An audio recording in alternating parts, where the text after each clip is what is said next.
नमामि धन्वन्तरिमादिदेवम्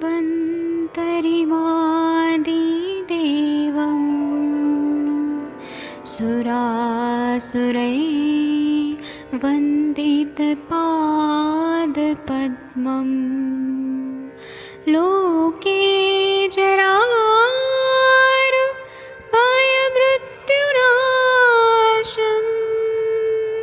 दातारमीशं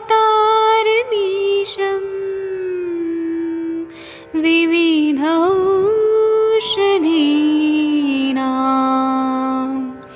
शङ्खं चक्रं जलौकां दधतं मृतघटं चारुतोर्भिश्चतुर्भिः सूक्ष्मस्वच्छादिरुद्यं शुकपरिविलसन्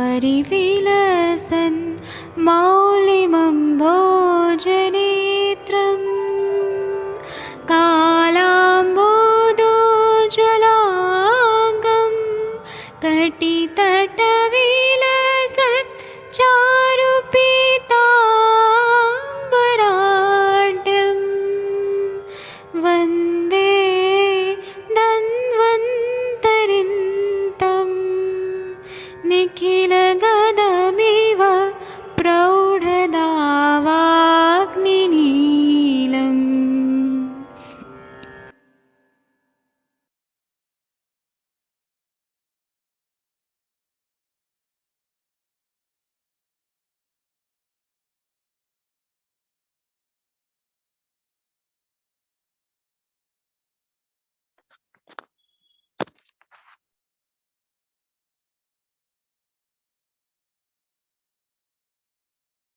प्रणाम सभी लोगों को। मैं वैद्य अरविंद पाठक पुणे महाराष्ट्र से आप सभी लोगों का स्वागत करता हूं।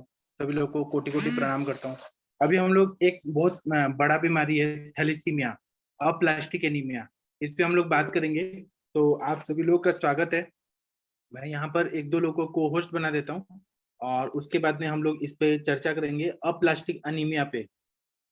1 मिनट रुकिए, मैं यहाँ पर को होस्ट बना देता हूँ एक दो लोगों को, ताकि अगर हम लोग ये कंटिन्यू चलते रहना चाहिए।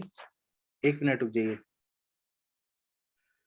तो थैलीसीमिया के जो पेशेंट आते हैं हमारे पास, तो इसको हम लोग आयुर्वेद में पांडु रोग से कोरिलेट करते हैं। थैलीसीमिया को या यकृत और प्लीहा के विकार से कोरिलेट करते हैं। मतलब वो पूरा एकदम ऐसा नहीं है कि पांडु रोग ही है या फिर वो मतलब अपना पांडु रोग जो है वह उससे कोरिलेट हो सकता है। यकृत और प्लीहा के विकार, इससे कोरिलेट हम लोग कर सकते हैं।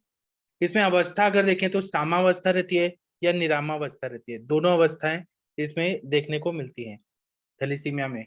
और इस पे क्या आयुर्वेदिक चिकित्सक लोग चिकित्सा करने का विचार कर सकते हैं, वह मैं आप लोगों को बता रहा हूँ, इस पे ध्यान दीजिए।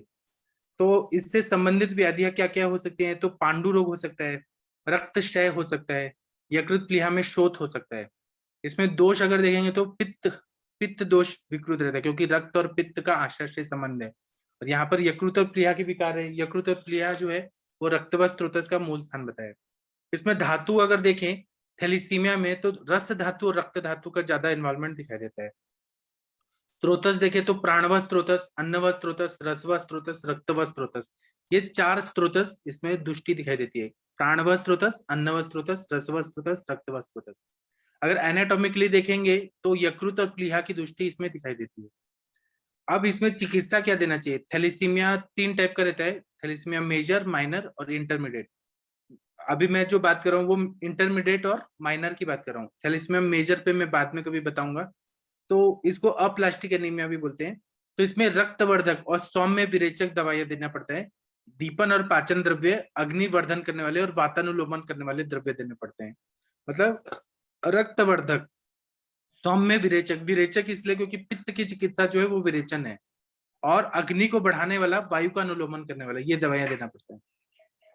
जब हम थैलीसीमिया देखते हैं या अप्लास्टिक एनीमिया देखते हैं, ये दोनों बीमारियां थोड़ा अलग हैं। थोड़ा सा इसमें अलग डिफरेंशिएट कर सकते हैं अप्लास्टिक एनीमिया और थैलीसीमिया में। थैलीसीमिया में तो खून बनता ही नहीं है। अप्लास्टिक एनीमिया में जो रहता है वो कुछ अलग उसमें संप्राप्ति रहती है, उस पर हम लोग बाद में चर्चा करेंगे। अब इसमें खून की कमी दोनों में रहती है। तो खाना खाने के बाद कुमारी आसव जो है 3 नंबर वाले जो कुमारी असव है वो, और फल त्रिकातिक ये 4-4 चम्मच लेना पड़ता है और पानी के साथ लेना पड़ता है।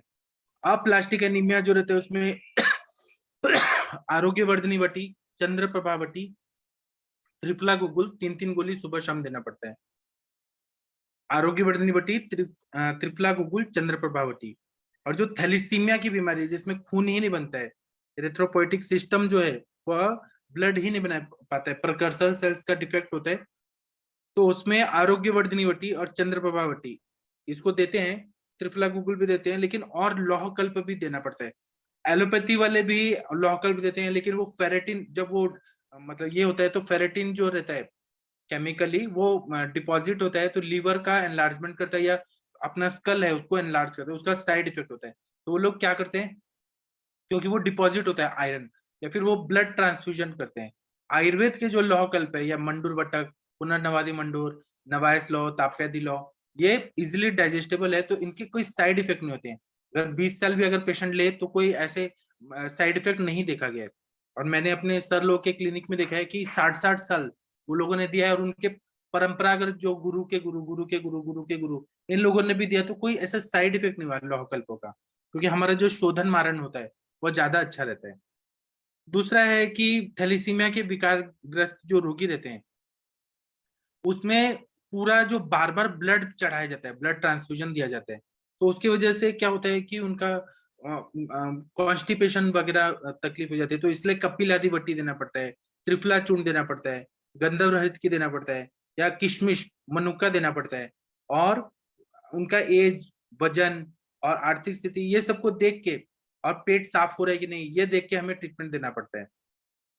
हम लोग जब थैलीसीमिया के विकार में लोह विरहित ऐसी दवाइयां आरोग्यवर्धक चंद्रप्रभा देते हैं तो ये बहुत ज्यादा फायदा करती हैं।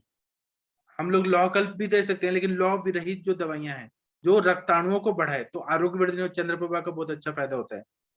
दूसरा है कि भूख और रुचि और वजन, मतलब उनका टेस्ट कैसे है, भूख कैसे है, वजन, इसका ध्यान हमेशा रखना चाहिए। भूख लग रहा है कि नहीं लग रहा है, उस हिसाब से लाक्षा चूर्ण का प्रयोग करें। अप्लास्टिक एनीमिया में, थैलीसीमिया में, दोनों में लाक्षा चूर्ण का प्रयोग करें, प्रवाल का प्रयोग करें, मौक्तिक भस्म का प्रयोग करें। तो इनका चाटन करें, मौक्तिक भस्म, प्रवाल भस्म, लाक्षा चूर्ण, और या सुबह बिक्के पेट दें या रसायन काल में दे, या और मधु के साथ दे तो बहुत अच्छा फायदा हो जाता है। और बकरी का दूध या गाय का दूध देने से बहुत अच्छा फायदा हो जाता है। और कफ का प्रादुर्भाव अगर हो गया तो पिपली सिद्ध दूध का प्रयोग करने से, क्योंकि पिपली जो है वो यकृत पे भी काम करती है। और बहुत सारे लोग जो है यकृत नहीं जो यकृत है उसको सुखा के, बकरे का यकृत को सुखा के पिपली के साथ उसको पाउडर को ऐसे मिक्स करके पाउडर फॉर्म में बना के और वो खाने के लिए देते हैं, तो वह थैलीसीमिया जैसी बीमारियां या यकृत की बीमारियों में बहुत अच्छा फायदा करता है। ग्रंथों में थैलीसीमिया और अप्लास्टिक एनीमिया ये दोनों बीमारियों के लिए कुमारी आसव नंबर 3 ये देने के लिए बोला है। फल त्रिकातिक्वात आरोग्यवर्धनी देने के लिए बोला है। इसमें हमेशा ये देखना चाहिए थैलीसीमिया और अप्लास्टिक एनीमिया में कि जॉन्डिस के लक्षण, मतलब कामला के लक्षण आ रहे हैं कि नहीं, और वजन कम हो रहा है क्या, पांडुता है क्या, इसका ध्यान रखना चाहिए। और हमें जो ट्रीटमेंट देना है वो पेशेंट को अफोर्डेबल हो, वो जरूर देना है। आपने स्वर्णकल्प बहुत सारे दे दिए, सिद्ध मकरध्वज, स्वर्ण मालिनी वसन, तो अगर पेशेंट को अफोर्ड नहीं हो रहा है तो वो उसका कोई मतलब नहीं रहता है। फिर उसके बाद में क्या देना है क्या नहीं देना है, तो इसमें कृत्रिम पेय जो रहता है वह थैलीसीमिया और अप्लास्टिक एनीमिया के पेशेंट जो है कोल्ड ड्रिंक्स या सॉफ्ट ड्रिंक जो मतलब कृत्रिम रहते हैं वह सब नहीं देना है। इसमें देना है तो फ्रेश फ्रूट का जूस देना है, दूध देना है, गेहूं देना है, और इसमें जो चावल रहता है वह देना है, पत्ते वाली सब्जियां रहती हैं वह हिसाब से देना है, मिठाइयां नहीं देना है, कोल्ड ड्रिंक्स नहीं देना है, फरसान, बेकरी के पदार्थ, बासी खाना, ये सब नहीं देना है। और इसमें थैलीसीमिया को लॉन्ग टर्म में हम किशमिश या मनुका और धात्री रसायन, धात्री लौह कंटिन्यू लॉन्ग टर्म में दे सकते हैं। अन्न पचन करने के लिए हलचल करना जरूरी है, दीर्घ श्वसन और प्राणायाम करना जरूरी है। और हॉस्पिटल में थैलीसीमिया मेजर के पेशेंट को अगर खून बहुत कम हो गया है तो रक्त भरना जरूरी है। पहले के जमाने में रक्त का प्राशन कराया जाता था, या रक्त बस्ती देने के लिए अपने चरक संहिता में बोला है, रक्त की बस्ती देने के लिए। तो कैसे भी करके एचबी लेवल कम ना हो इसका ध्यान रखना चाहिए। और प्राणिज रक्त दें, या मज्जा का जो अस्थि मज्जा सरक्त मेद जो अस्थियों में जो रहता है उसका बस्ती देने के लिए बताया गया है। और अगर हम ट्रीटमेंट दे रहे हैं तो नौशिया है या अरुचि है तो इसमें प्रथम निरू बस्ती देना है, और उसके बाद में लाही जो रहता है, लाहिया जो मतलब खिल खिल का मिक्स करके और दूध में पका के उसका ब्रहण बस्ती देना चाहिए। और इसमें खजूर देना चाहिए, मनुका देना चाहिए, बकरी का दूध, गाय का दूध, और हल्का खाना देना चाहिए, हल्का लघु आहार देना चाहिए। और ये थैलीसीमिया अप्लास्टिक एनीमिया में जो एलोवेरा का जो अंदर का जो भाग रहता है वह देना बहुत अच्छा रहता है। कुमारी आसव, खजूर का शरबत, मनुका, श्रृंग भस्म, साबर श्रृंग का भस्म, वो देना बहुत अच्छा फायदा रहता है। या श्रृंग जो रहता है, श्रृंग उसको घिस के पानी के साथ चाटने के लिए दीजिए, जैसे हम चंदन घिस के देते हैं, जैसे श्रृंग को डायरेक्ट पानी पे पत्थर पे घिस के और वह खाने के लिए दें। दूसरा है कि इसमें हमेशा यह देखना है कि अगर हम कुमारी भी दे रहे हैं, एलोवेरा भी दे रहे हैं, तो उसका साइड इफेक्ट ओवरडोज ना हो जाए। और दूसरा है कि 1 चम्मच जो श्रृंग है, बारहसिंगा या सांबर श्रृंग जो है, उसको घिस के 1 चम्मच सुबह और शाम ऐसे देने से थैलीसीमिया में बहुत अच्छा फायदा होता है, अप्लास्टिक एनीमिया में भी बहुत अच्छा फायदा होता है। तो इस पर आप लोगों का कोई मत है? आप लोगों का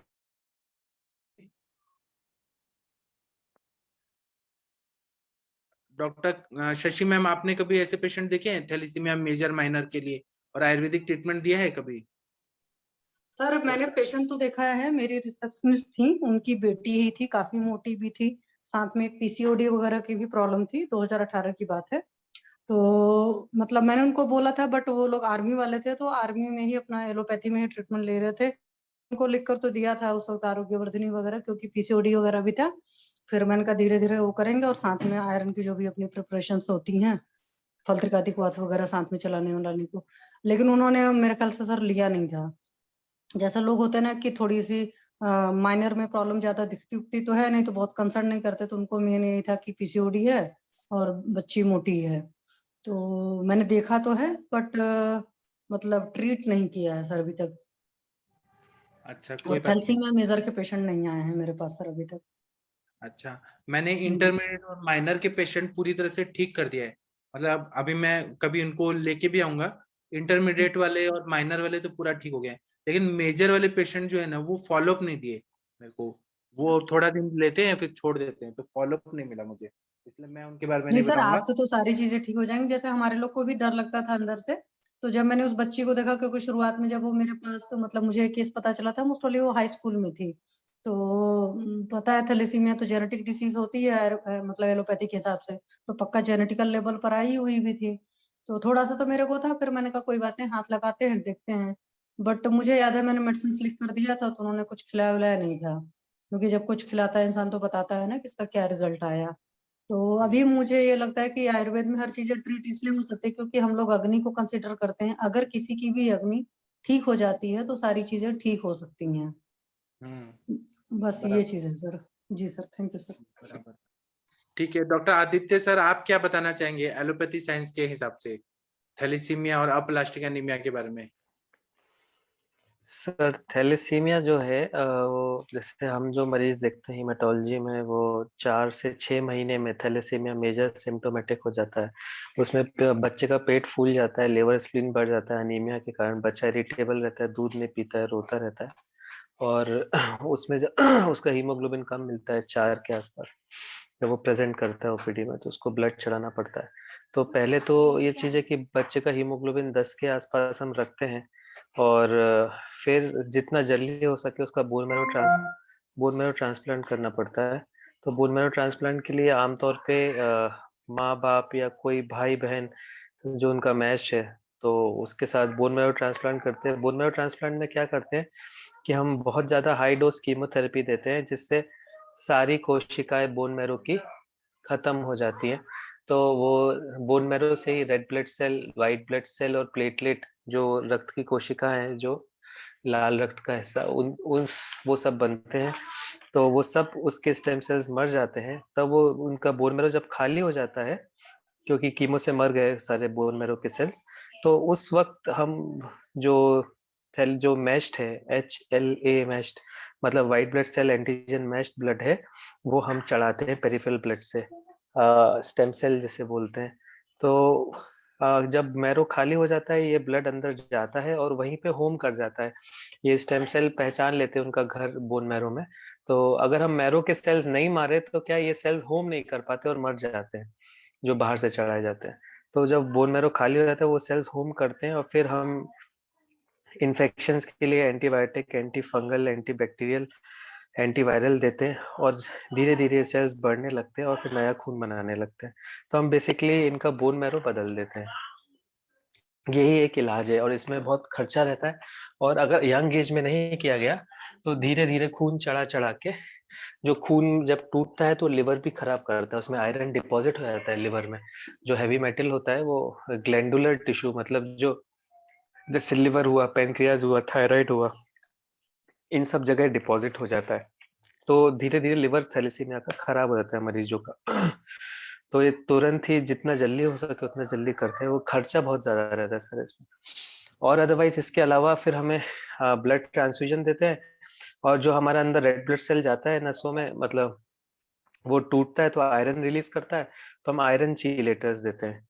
तो आयरन चीलेटर्स, क्योंकि जैसे आयरन डिपॉजिट ना हो जाए हार्ट में, लिवर में, पिट्यूटरी में, सब जगह। तो इस तरीके से अगर जीवन कंटिन्यू होता है तो ये इनको साल भर में, जैसे शुरू में 15 दिन में, 1 महीने में खून, फिर 15 दिन में एक खून, जैसे जैसे उम्र बढ़ती जाती है खून की रिक्वायरमेंट भी बढ़ती जाती है शरीर के हिसाब से। तो साल भर में मतलब 40 बोतल या 30 बोतल इस टाइप से खून लगने लगता है इनको बड़े होके। तो बिना ट्रांसप्लांट के इनका जीवन करीब, आप मानिए अगर मेजर है तो 30 के आसपास मानिए, 30-35 इयर्स एज। और ट्रांसप्लांट के बाद फिर ये अगर जितनी जल्दी हो जाए तो, क्योंकि बॉडी में हीलिंग पावर शुरू में अच्छी होती है, तो फिर वो एज उनकी अच्छी चली जाती है, 45-50 प्लस भी चली जाती है नॉर्मल लाइफ के साथ, नॉर्मल हीमोग्लोबिन के साथ। तो सर वही मैंने क्योंकि मज्जा बस्ती से टेम्परेरी बढ़ता है, तो मेरी तो इच्छा थी अगर मैं अपने जीवन में कुछ ऐसा कर सकूं कि जैसे आयुर्वेद से किसी तरह से, या तो कीमो कंपेयर कर, मतलब कीमो दे के मज्जा कम हो गया। और क्या है, हमारे साइड बॉडी दवाइयों के बहुत साइड इफेक्ट्स रहते हैं। जैसे बोन मैरो ट्रांसप्लांट करते हैं ना, तो उसके भी साइड इफेक्ट्स रहते हैं। अगर रिजेक्ट हो गया, जो हमने स्टेम सेल्स बाहर से चढ़ाए, अगर वो नहीं बैठ पाए अंदर, तो हमने पेशेंट के तो मार ही दिए स्टेम सेल्स, और ये भी नहीं बैठेंगे तो मृत्यु निश्चित रहती है। और या फिर अगर वो बैठ रहे हैं और उस वक्त इन्फेक्शन हो जाए पेशेंट को, जैसे ब्लैक फंगस या मतलब जैसे एस्परजिलोसिस बोलते हैं या म्यूकर बोलते हैं, या फिर कोई भी CMV जैसे वायरल इन्फेक्शन, आमतौर पे जो हर इंसान को नहीं होते क्योंकि व्हाइट ब्लड सेल्स उनके अंदर रहते हैं, उसके मरने से इन्फेक्शन हो जाते हैं, तो भी पेशेंट गया। तो इस तरीके से जैसे बोन मैरो ट्रांसप्लांट थ्योरेटिकली, अब मेरे तो ऐसा संभव नहीं, कि मेरे को ऐसा लगता है कि आयुर्वेद की ऐसी पित्त शामक औषधि है और जो दूसरी औषधि है उससे काफी हद तक ये मतलब इरेडिएट करके अगर ये दवाइयां दी जाए, क्योंकि फंगल स्पोर्स मिलते हैं, तो शायद इसमें बहुत ही नए आयाम छुए जा सकते हैं। हालांकि मेरा कोई इसमें एक्सपीरियंस नहीं है, बस मेरा वेस्टर्न मेडिसिन में मैंने ट्रांसप्लांट किया है, उसी का एक्सपीरियंस है मुझे। जी, मैं आपको एक चीज बताना चाहता हूँ। महाराष्ट्र में जो विदर्भा का एरिया है, मतलब जो जैसे नागपुर हो गया, अकोला हो गया, भुसावल हो गया, वहां पे जो बंजारा कम्युनिटी है ना, उनमें ज्यादातर ये थैलेसीमिया मेजर, माइनर, इंटरमीडिएट पाया जाता है। कुछ मतलब कुछ ऐसे जातियां हैं जिसमें ये पाया जाता है। तो वैसे ही मेरे पास बहुत सारे पेशेंट ऐसे आए जो इंटरमीडिएट के थे और माइनर के भी थे। तो मेरा प्रैक्टिस का नया नया शुरुआत था, तो मैंने उनको क्या क्या दवाइयां देता वो मैं बता रहा हूँ। और वो पूरी तरह से ठीक हो गए, मतलब अभी उनको कोई ब्लड चढ़ाना नहीं पड़ता है। वो ज्यादा से ज्यादा, कभी कभी मौसम चेंज होता है तो थोड़ा वीकनेस आती है, तो कभी तो साल में कभी तो आके आरोग्य वर्धनी वटी और ताप्यातिलो ले लेते हैं। 1-2 महीने का कोर्स करते हैं और फिर बाकी ठीक ही रहते हैं।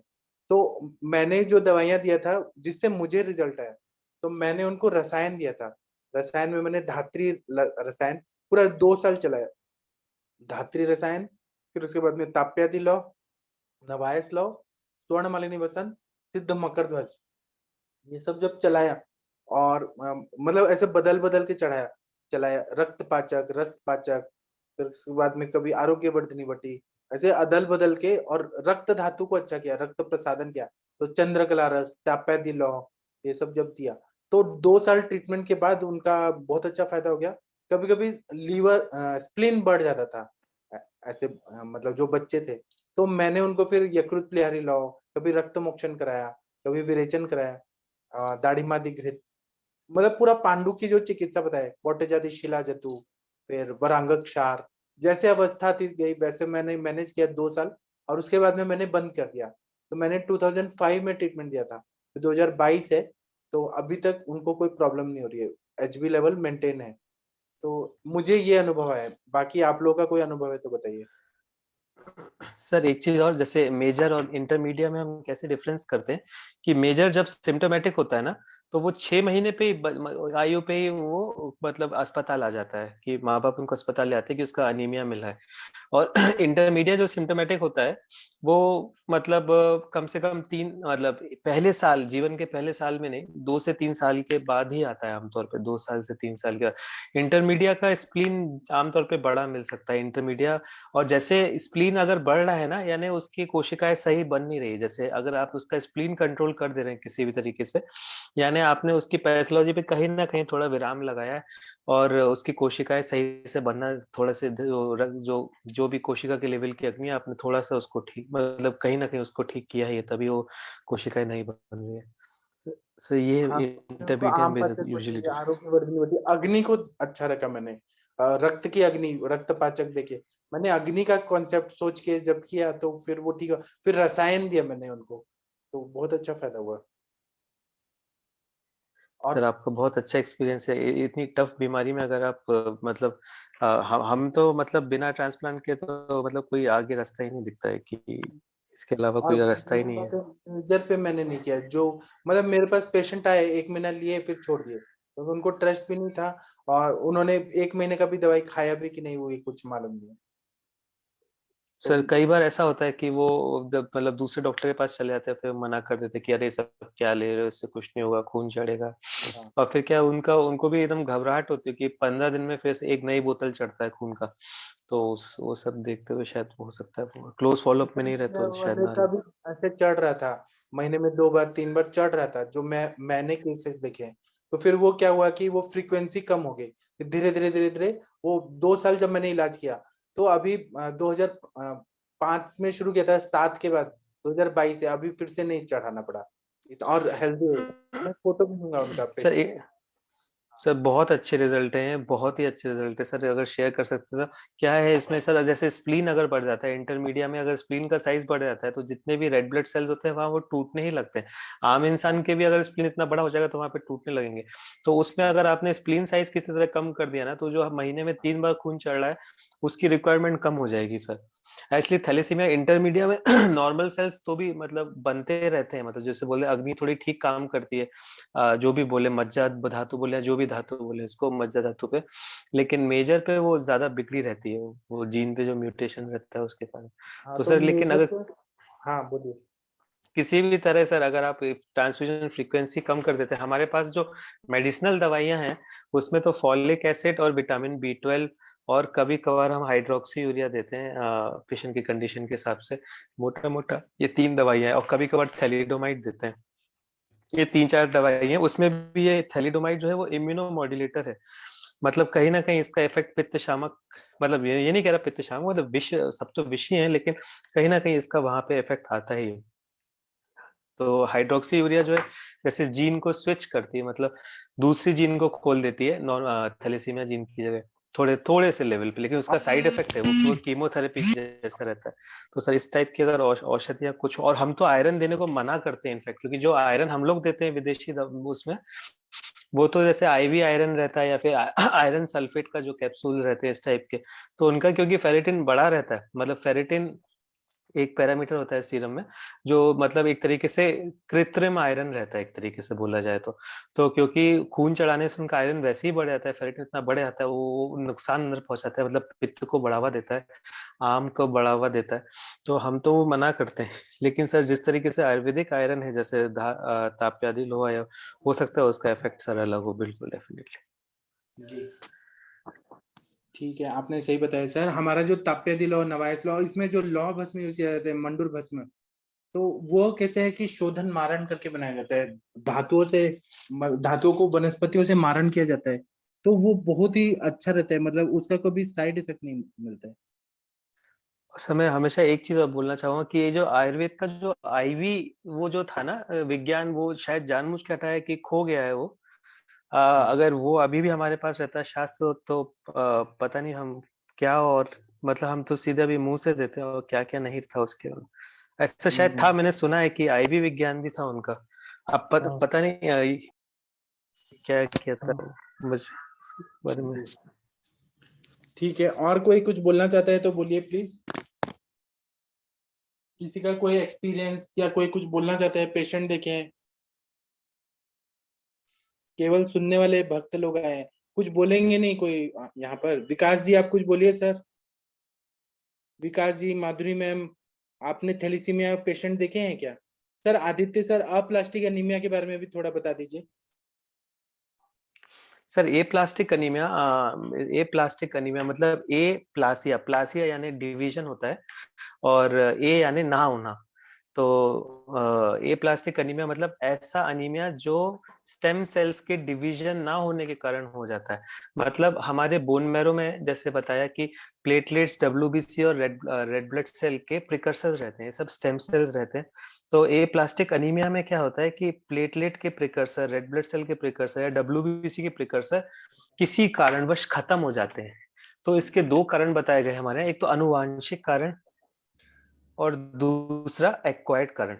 तो एक्वायर्ड कारण हमेशा कॉमन रहते हैं, मतलब जो भी खान पान या कोई इन्फेक्शन हुआ या किसी भी कारण से, ड्रग्स से, वायरल इन्फेक्शन से, या कोई भी रिएक्शन, ऑटो इम्यून डिसऑर्डर से कभी कभार ऐसा हो जाता है कि अंदर स्टेम सेल्स खत्म हो जाते हैं। तो अगर हम उनका बोन मैरो की जांच करें ना माइक्रोस्कोप में, तो प्रिकर्सर सेल्स सब गायब मिलते हैं, कि एम्प्टी मैरो मिलता है, बोलते हैं एम्प्टी ए प्लास्टिक मैरो, मतलब कि हम प्लेटलेट के प्रिकर्सर बोलते हैं मेगा कैरियोसाइट्स, तो मेगा कैरियोसाइट नहीं मिलता है। ऐसे ही डब्ल्यूबीसी के प्रिकर्सर्स या तो बहुत कम मिलते हैं और आरबीसी के प्रिकर्सर्स कम मिलते हैं। तो इनमें सबसे बड़ी प्रॉब्लम होती है ना, ब्लीड से मर जाते हैं। तो क्योंकि मेगा कैरियोसाइट है ही नहीं तो प्लेटलेट बनता ही नहीं है, तो एक बार इनको ब्लीडिंग चालू हुई ना तो वही जगह से बार बार खून खून की नली निकलती है, टूटती रहती है। तो ये जो बीमारी है, ये सीवियरिटी में हम कैंसर की तरह, ल्यूकेमिया की तरह कंपेयर करते हैं। क्योंकि ल्यूकेमिया भी मौत क्यों होती है? ब्लीडिंग के कारण होती है, प्लेटलेट बनते नहीं है क्योंकि सारे आम हो जाता है मैरो में, और डब्ल्यूबीसी नहीं बनते तो इन्फेक्शन हो जाता है। तो इनमें भी इन्फेक्शन हो जाता है। ए प्लास्टिक एनीमिया में डब्ल्यूबीसी काउंट भी बहुत कम मिला रहता है। तो ए प्लास्टिक एनीमिया को हम क्लासिफाई करते हैं एक्चुअली में वेरी सीवियर ए प्लास्टिक एनीमिया, सीवियर ए प्लास्टिक एनीमिया और नॉन सीवियर ए प्लास्टिक एनीमिया। मतलब जो लोग ओपीडी बेसिस में फॉलोअप किए जाते हैं उनको बोलते हैं नॉन सीवियर ए प्लास्टिक एनीमिया। इनका मेन चीज क्या रहता है? इनके प्लेटलेट काउंट 20,000 के ऊपर रहते हैं, और डब्ल्यूबीसी काउंट इनके 1500। न्यूट्रोफिल काउंट, मतलब डब्ल्यूबीसी में हम न्यूट्रोफिल सबसे इंपॉर्टेंट माने जाते हैं, जो एकदम से एक्यूट इन्फेक्शन को बचाता है, फंगस को बचाता है। तो वो इनके काउंट 1000 के ऊपर, शायद डेफिनेशन में 1000 के ऊपर रहते हैं एब्सोल्यूट न्यूट्रोफिल काउंट। मतलब आप टोटल डब्ल्यूबीसी को अगर न्यूट्रोफिल की परसेंटेज से मल्टीप्लाई करोगे तो वो फ्रैक्शन हमें मिलता है डब्ल्यूबीसी का, जो न्यूट्रोफिल्स के से बनाया जाता है। तो वो 1000 के ऊपर रहता है। ये हो गया नॉन सीवियर। सीवियर में सर क्या होता है? प्लेटलेट काउंट कम हो जाते हैं, मतलब 10,000 से कम, और इसके अलावा डब्ल्यूबीसी काउंट में जो न्यूट्रोफिल काउंट है 500 से कम, और वेरी सीवियर में 200 से कम। तो क्या होता है सबसे, अगर डब्ल्यूबीसी काउंट कम हो रहा है, व्हाइट ब्लड सेल काउंट कम, किसी भी बीमारी में अगर व्हाइट ब्लड सेल काउंट कम हो गया, चाहे एड्स की टर्मिनल स्टेज है, चाहे ए प्लास्टिक अनीमिया है, चाहे ल्यूकेमिया है, तो फंगल इन्फेक्शन बॉडी को पकड़ लेता है। फंगल इन्फेक्शन मतलब इस तरह का, वेस्टर्न मेडिसिन में हम बोलते हैं इसको काट के हटाओ। नहीं तो इसे फंगल खुद ही कैंसर की तरह कंपेयर किया जाता है। जैसे म्यूकर होता है, जो ब्रेड मोल्ड रहते हैं सब लंग्स में और सब जगह उगने लगते हैं दिमाग में, मोल्ड की तरह। तो डब्ल्यूबीसी काउंट कम है तो बहुत ही सीवियर है, मतलब पेशेंट को कोई भी इन्फेक्शन हो सकता है, उसको सारी आईवी एंटीबायोटिक्स चलाते हैं। तो हमारे पास ऐसी जो दवाइयां है ना, उसमें अभी नया निकला से रोमिप्लास्टिन या एल्ट्रोम्बोपैक करके ऐसी दवाइयां आती है जो स्टेम सेल को स्टिमुलेट करते हैं कहीं ना कहीं। जैसे डेंगू में भी हम यूज कर सकते हैं, स्टेम सेल को स्टिमुलेट करती है कहीं ना कहीं, लेकिन उसके साइड इफेक्ट्स भी रहते हैं, कहीं लिवर खराब कर सकती है और फिर बोन मैरो में फाइब्रोसिस कर सकती है, कि सब विषम तो रहते हैं, सब रिसेप्टर के वो रहते हैं, मतलब तो ए प्लास्टिक एनीमिया में सर हम जो मतलब मैं विदेशी पद्धति से बोलूं कि ऐसी दवाइयां जो मल्टीप्लिकेशन सेल्स के मल्टीप्लिकेशन बढ़ाए, इसमें आम एज सच उतना नहीं रहता है, मतलब इसमें खालीपन रहता है मैरो में, बोन मैरो में खालीपन रहता है। तो डब्ल्यूबीसी का मल्टीप्लिकेशन बढ़ाए और प्लेटलेट मतलब मल्टीप्लिकेशन बढ़ाए और लौह तत्व देना पड़ेगा, और अगर ब्लीडिंग है तो पित्तशामक, इस टाइप से। तो हम क्या करते हैं, इसमें भी बोन मैरो ट्रांसप्लांट ही करते हैं, या तो फिर हम इम्यूनो सप्रेसिव देते हैं।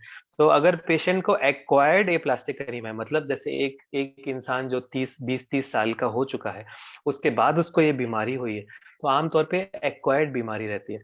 अगर कोई इंसान 20 साल से छोटा है और उसको ये बीमारी हुई है, तो आमतौर पे ये बीमारी जेनेटिक रहती है, अनुवांशिक रहती है। तो एक्वायर्ड वालों को हम इम्यूनो सप्रेशन देते हैं, अगर वो रिस्पॉन्ड कर रहे तो ठीक है, और नहीं रिस्पॉन्ड करे तो ट्रांसप्लांट।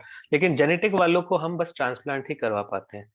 तो मतलब यही इसमें ट्रीटमेंट है, खून इनको जिंदगी भर चढ़ता रहता है जब तक ट्रांसप्लांट ना हो। सर और किसी को कुछ बताना है? सर का सुन के बहुत हमें नॉलेज मिला, थैंक यू सर। डॉक्टर विकास कुमार जी, आपने थैलेसीमिया माइनर वगैरह पे किया है तो कुछ बताइए, अगर नहीं किया है तो कोई बात नहीं। प्रणाम सर, मेरे पास ऐसे केस नहीं आए हैं, लेकिन एक प्लास्टिक एनीमिया का केस सर मैंने देखा था अपने वाराणसी में ओपीडी में। तो उनको ट्रांसफ्यूजन की जरूरत बहुत ज़्यादा पड़ती है। उनको मैं कुछ याद है मुझे, जैसे उनको यकृत बिहारी तो ये नवायस लौह पुनर्नवा ये सब कुछ दिया गया था, तो वो 6 महीने में ठीक हो गए थे। जी मैंने नहीं वही कभी आम देखा का है। कॉन्सेप्ट सर ने बोला ना, आम अगर पचा दिया, स्त्रोतों दूर कर दिया तो जरूर इसमें फायदा होने के हाँ सर, चांसेस वो है। सब हुआ था रहा होगा, लेकिन ये मेन ये मुझे याद है, कुछ उतने बहुत समय हो गया, तो ये सब कुछ दिया गया था तो ठीक हो गए थे वो पेशेंट। जी अब सर, ऐसे केस मेरे पास नहीं आए सर। ठीक है। डॉक्टर प्रशांत भट्ट जी, डॉक्टर रवि सर, कोई आप लोगों ने पेशेंट देखे हैं? प्रभात पांडा जी, अगर देखे हैं तो ठीक है, नहीं देखे हैं तो कोई बात नहीं, आप लोग देखिएगा। हाँ, प्रशांत भट्ट जी बोलिए आप। प्रभात जी, कुछ बोलना चाहते हैं आप लोग? जी जी हाँ सर, सर, नमस्ते मेरी सर। आवाज आ रही है? आ रही है? पहले एक एक, पहले प्रशांत भट्ट जी आप बोलिए सर। हाँ हाँ सर, मैंने देखे हैं सर ये वाले पेशेंट, आपके अप्लास्टिक एनीमिया वाले। और इसमें जो भी पेशेंट रहते हैं तो उनको ब्लड ट्रांसफ्यूजन करना पड़ता है। किसी का 1 महीने में होता है, किसी का 15 दिन में होता है। तो सर इस पे मैंने दीपन, पाचन, औषधि और अग्नि पे ही काम किया है। मेन इसका जो मतलब फायदा उन्हीं पेशेंटों को होता है जिनके अग्नि हम बढ़ा दें। तो धातु अग्नि, जठर अग्नि को बढ़ाने के लिए ये जो आपने दवाइयां बताई, स्वर्ण वसंत मालती हो गया, आपका आरोग्य वर्धिनी बटी हो गया, मैंने यही दवाइयां दी हैं। और ब्लड बढ़ाने के लिए तापादी लो, नवायस लो, या अपना अब्र लो, या अब्रक भस्म 1000 पुटी, ये दवाइयां दे के बहुत अच्छे परिणाम मिले सर। और जिनका ट्रांसफ्यूजन 15-15 दिन में होता था, उनका 1-1, 2-2 महीने में होने लगा, और आगे चल के वो बंद भी हो गया। जी ठीक है सर, बहुत अच्छा। Doctor Prabhat ji, thank you sir. Prabhat Panda ji, आप बोलेंगे सर कुछ? जी जी सर, नमस्ते सर। हाँ, सर नहीं, नमस्ते मैं सर। एक्चुअली कोई भी ऐसा हैंडल नहीं किया केस, देखा हूँ पर रेफर कर दिया था पहले से। तो क्या क्या सिम्टम क्या मिले वो तो बताइए, कैसे सिम्टम मिले? तो एक्चुअली वो मतलब वो इन्वेस्टिगेशन हो क्या आए थे सर। जी और रेगुलर उनको ब्लड ट्रांसफ्यूजन 2-3 बार हुआ था, तो इसीलिए वो आए थे। अच्छा, ठीक है। प्रोग्रेसिवली उनका हीमोग्लोबिन रिडक्शन होता रहता था। ठीक है, थैंक यू सर, आपने बहुत अच्छा बताया। और किसी ने कुछ देखा है तो बताइए, नहीं तो फिर हम सेशन बंद करते हैं। Hello sir. हाँ मैम बताइए।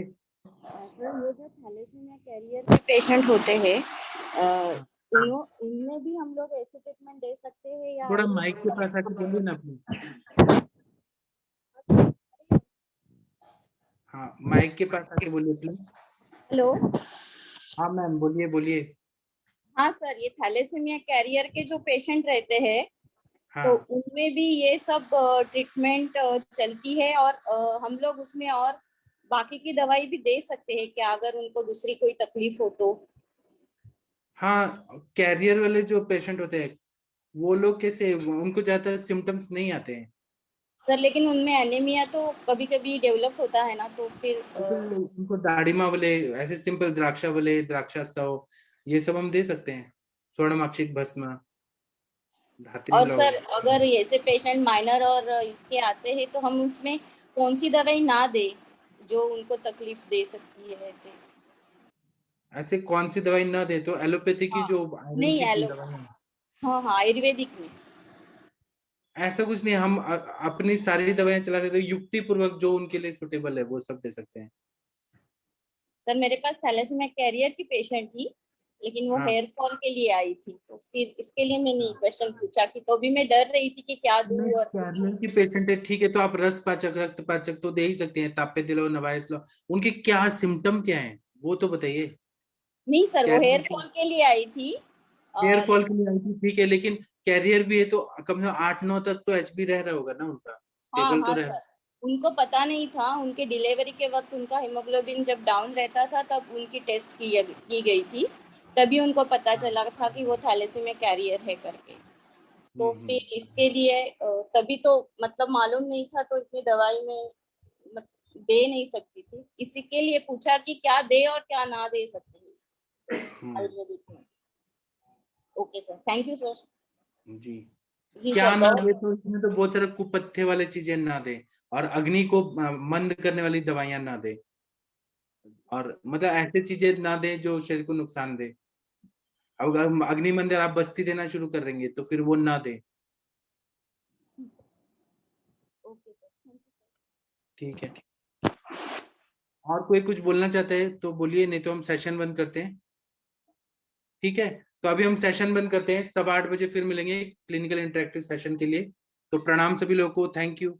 अभी आजकल क्या हो रहा है ना, वो सर ब्रोशियर नहीं बना पा रहे हैं, सर शायद बिजी हैं। जो भी मैं लेक्चर लेता हूँ ना 7 बजे का, उसका सर ब्रोशियर बनाते थे, तो अभी सर शायद कहीं इंदौर में है या कहीं तो है, तो मैं अभी सर थोड़ा आ जाए देहरादून तो वो बन जाएगा रोज का रोज। हेलो। ठीक है, हाँ सर बोलिए सर। सर एक पेशेंट लाना है, तो उसको क्या है कि स्नेक बाइट हुआ था 2 महीने पहले, उसको सांप ने काटा था। तो वो हाँ लड़की बच तो गई, लेकिन हाँ, उसको क्या वो अनकॉन्शियस हो जाती है बीच बीच में। तो उसको संभाषा में लेके आए क्या 8:15 वाले में? लाइए लाइए सर, केस टेकिंग करेंगे, लाइए। हाँ, वो पेशेंट यहाँ की नहीं है, यूपी के आसपास कहीं की है, बुलंद है वहाँ की, आपके आगरा तरफ की। तो ठीक है वो ऑनलाइन कंसल्ट किया था उन्होंने मुझसे, तो मैं उनको लेके आता हूँ सर 8:15। ठीक है, लाइए सर, ठीक है। ठीक sir. Thank you sir, okay sir, अभी थैंक सेशन बंद करते हैं। थैंक यू, प्रणाम सभी लोगों को, गुड नाइट, शुभ रात्रि। 8:15 फिर मिलते हैं।